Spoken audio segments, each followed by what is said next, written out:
আচ্ছা, এমন একটা অভিজ্ঞতার কথা ভাবা যাক যেখানে শুধু একটা নাম, শুধু একটা শব্দ কানে আসার পরেই উম, নিজের চেনা পৃথিবীটা কেমন ওলটপালট হয়ে যায়। মনে হয় যেন পায়ের তলার মাটিটাই সরে যাচ্ছে।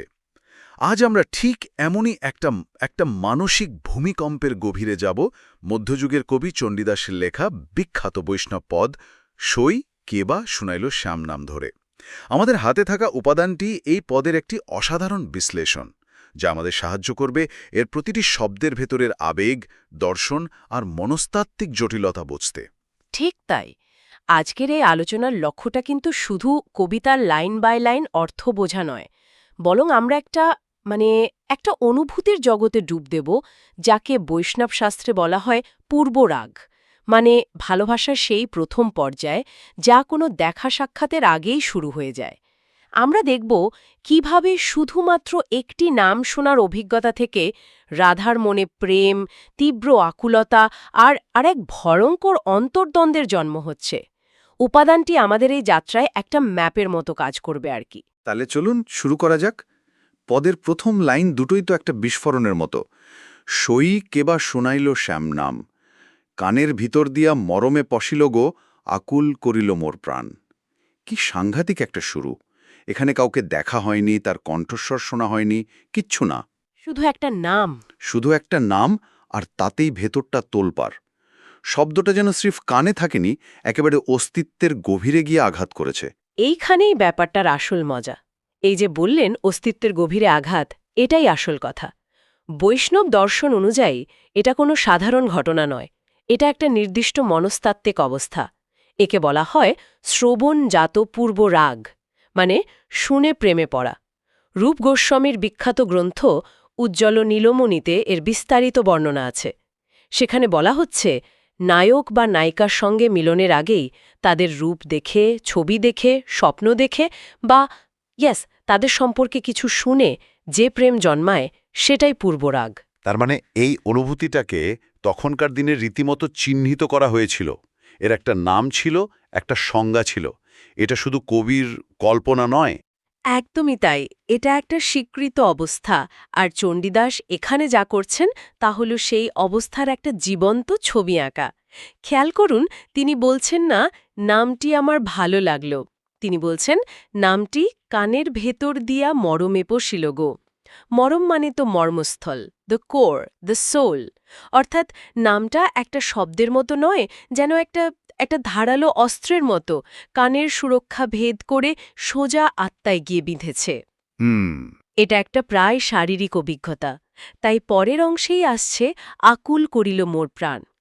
এই আকুল হওয়াটা শুধু অস্থিরতা নয়, এটা হলো দিশে হারা হয়ে যাওয়া, নিজের ওপর নিয়ন্ত্রণ হারানোর প্রথম ধাপ। আর সেই নিয়ন্ত্রণ হারানোর ছবিটা তো পরের লাইনগুলোয় আরও ভয়ঙ্করভাবে স্পষ্ট হয়ে উঠছে।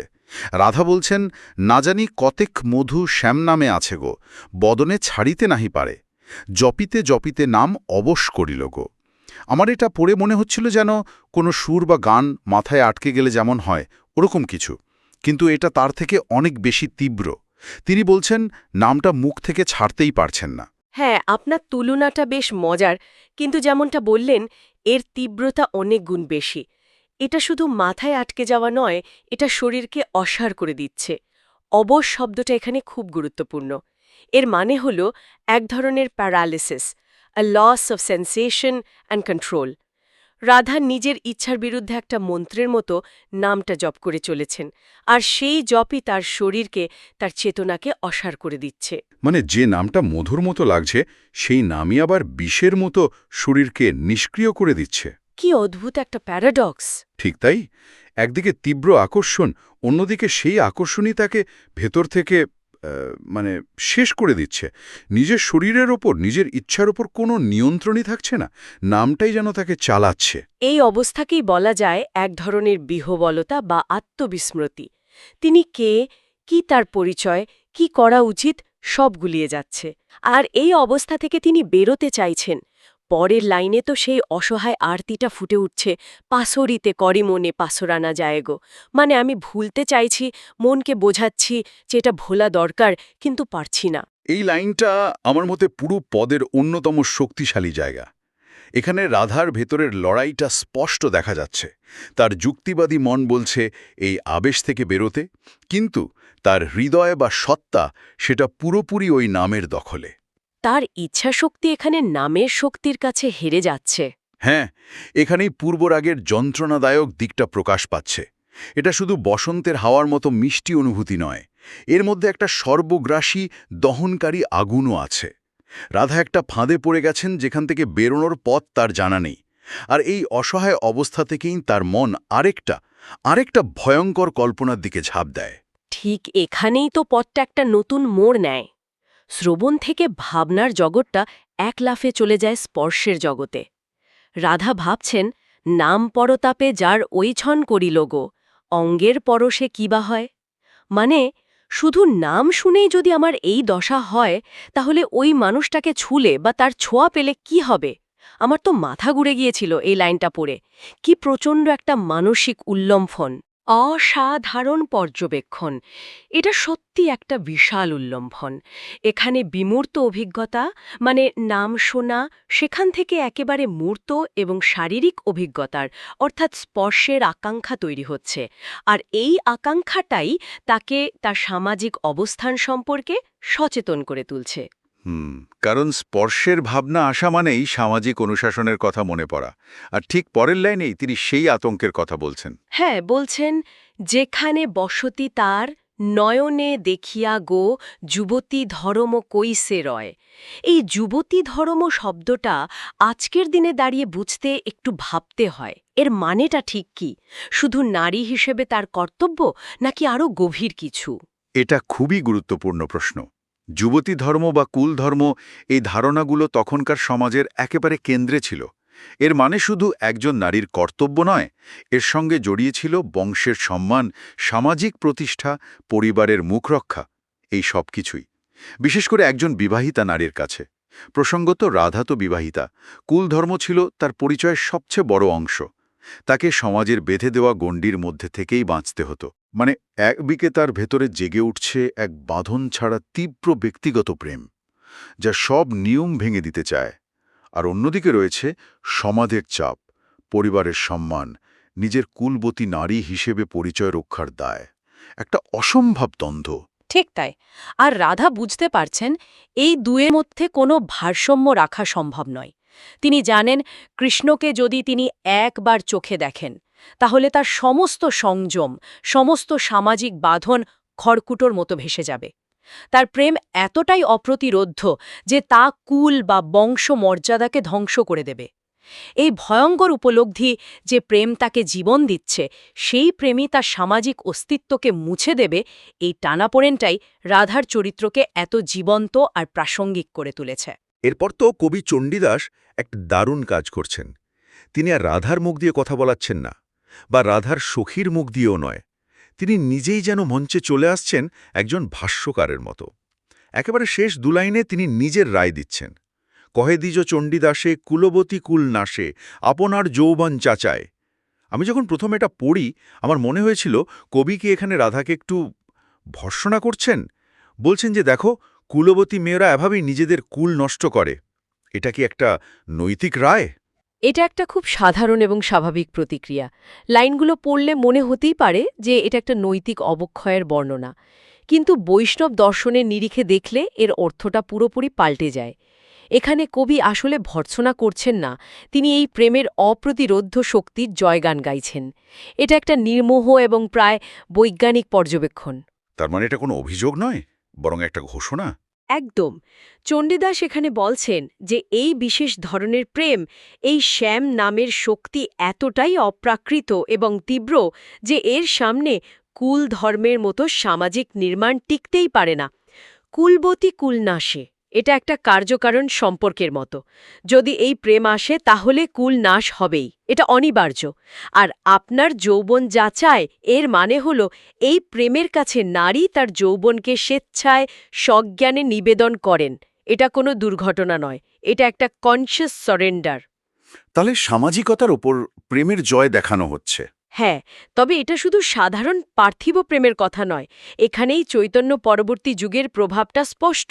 চণ্ডীদাস এখানে রাধার মানবিক রূপের মাধ্যমে এক ঈশ্বরীয় প্রেমের প্রতিমা তৈরি করছেন। কৃষ্ণের প্রতি এই প্রেম এখানে জাগতিক বা ঐন্দ্রিয় প্রেমের সীমানা ছাড়িয়ে এক অলৌকিক অপার্থিব ভালোবাসার স্তরে পৌঁছে গেছে। আচ্ছা, তাই কুল ধর্ম ত্যাগ করা এখানে আর কোনো অনৈতিক কাজ থাকছে না, বরং তা হয়ে উঠছে ঈশ্বরের প্রতি সর্বস্ব সমর্পণের সর্বোচ্চ প্রতীক। রাধা এখানে আর সমাজের চোখে একজন কুলবধূ নন, তিনি হয়ে উঠছেন অপার্থিব প্রেমের প্রতিমা। তার এই কুল ত্যাগ আসলে ঈশ্বরের জন্য জাগতিক সবকিছু ত্যাগ করারই রূপক। এই গোটা আলোচনাটার পর একটা প্রশ্ন মাথায় ঘুরছে। যুগ যুগ ধরে এই পদটা মানুষের মুখে মুখে ফিরছে।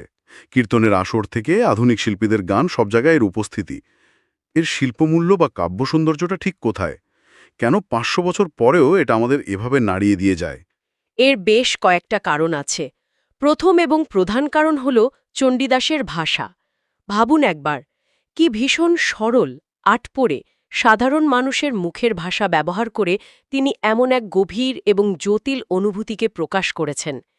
কানের ভিতর দিয়া মরমে পশিলয়ের চেয়ে সহজ করে, অথচ এর চেয়ে তীব্রভাবে এই অভিজ্ঞতাকে কি আর বোঝানো সম্ভব?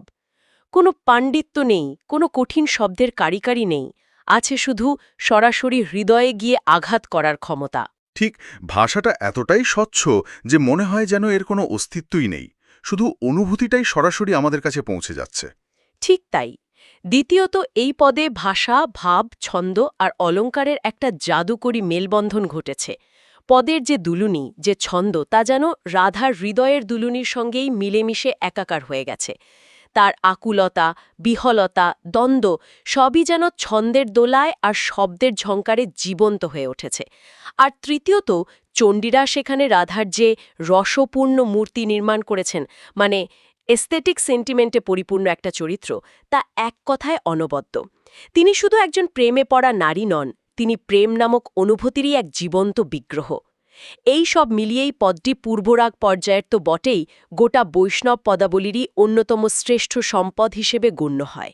তাহলে সব মিলিয়ে যা দাঁড়ালো, আমরা শুরু করেছিলাম শুধু একটা নাম দিয়ে, আর সেই নামের সূত্র ধরে আমরা ডুব দিলাম এক গভীর মনস্তাত্ত্বিক জগতে, যেখানে প্রেম আর কর্তব্যের মধ্যে চলছে এক নিরন্তর সংঘাত।